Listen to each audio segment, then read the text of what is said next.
Praise the lord. ఈ రోజు దేవుడు మనతో మాట్లాడుతున్న వాక్యము వాగ్దానము. ఈ రోజు జీవాహారాన్ని భుజిద్దాము. మరి దానియేలు గ్రంథము 11వ అధ్యాయం 32వ వచనము. తమ దేవుణ్ణి ఎరుగువారు బలము కలిగి గొప్ప కార్యములు చేసెదరు. హల్లెలూయా.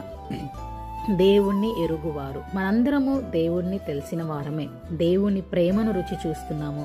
ఆయన కృపను మనందరం కూడా అనుభవిస్తున్నాము. ఆకాశము కంటే ఎత్తైనది ఆ కృప. ఆయన ప్రేమను, మరి ఆయన ఆశీర్వాదాలకు పాత్రలం అవుతున్నాము. మనందరం కూడా దేవుణ్ణి ఎరిగిన వారమే. మరి ఇక్కడ వాక్యం ఏమని సెలవిస్తుంది? ఆయనను ఎరిగిన వారు బలము కలిగి గొప్ప కార్యములు చేసేదరు. దేవుని ప్రేమను, దేవుణ్ణి తెలుసుకుంటున్నాం కానీ గొప్ప కార్యాల విషయంలో పడిపోతున్నాము. ఈరోజు వాక్యం గుర్తు చేస్తుంది, మనము బలము కలిగి, దావీదు ఎంత బలముగా ఉన్నాడో, ఫిజికల్గా కాదండి, ఆయన దేవుని యందు విశ్వాసం ఉంచాడు.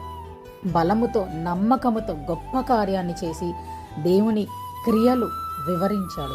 అలాంటి బలమును మనం కూడా ఈరోజు పొందుకోవాలి. వాక్యం సెలవిస్తుంది 1 కొరింథియన్స్లో, God's weakness is stronger than human strength. అంటే దేవుని బలహీనత మనిషిని బలము కంటే గొప్పది అని. అంటే మన బలహీనత అసలు ఇట్స్ నథింగ్. కానీ ఇక్కడ దేవుని బలహీనత గురించి వాక్యం సెలవిస్తుంది. అంటే ఆయన బలహీనత కూడా మనకన్నా బలంగా ఉంటుంది. అంటే అసలు బలహీనత ఉండదు, కానీ ఆ బలహీనతను కూడా వివరించారు. అంటే ఈరోజు మనము మన బలహీనతలు ఎలా ఉన్నాయో చూసి, మన బలహీనతలను పట్ల దేవుణ్ణి బలము కలిగి గొప్ప కార్యాలు పొందుకోవాలని వాక్యం సెలవిస్తుంది.